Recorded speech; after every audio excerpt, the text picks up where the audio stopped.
లేదన్నా నేను తీసుకుంటాను ఈ పాయింట్స్ అని అంటే పోరాడు. ఇక ఏమేమి సిద్ధపరిచాడంట? జ్ఞానము, తెలివి, ఆనందాన్ని నేను నా బిడ్డలకి ఇస్తాను. అంతేకాదు నెమ్మదిగాను సుఖముగాను గడుచు సంవత్సరములు నీకు ఇస్తాను అన్నాడు. నీవు నిద్రించుచుండగా నీకు కావాల్సిన సహాయాన్ని నా దేవుడు సిద్ధపరుస్తాడు. నీ పిల్లలకు కావాల్సిన సహాయాన్ని నా దేవుడు సిద్ధపరుస్తాడు. ఆయనే చూసుకుంటాడు. ఒక డోర్ క్లోజ్ అయింది అని నువ్వు బాధపడద్దు. ఒక డోరు నీకు ముయ్యబడితే 7 ద్వారాలు నా తండ్రి నీకు తెరుస్తాడు. అరే నాకు ఈ డోర్ క్లోజ్ అయిపోయింది, అయ్యో దేవా అని నువ్వు బాధపడద్దు. 7 ద్వారములు నీ కోసం నా దేవుడు తెరుస్తాడు. ఎందుకంటే నువ్వు ఆయనకి నచ్చావు.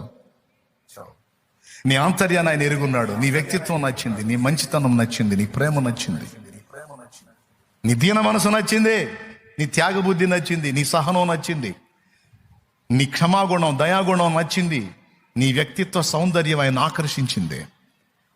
ఇంకా నా దేవుడు ఎందుకు ఊరుకుంటాడు? ఇంకా ఎన్ని సిద్ధపరిచాడో తెలుసా? గోల్డ్ అన్నీ ఉన్నాయి.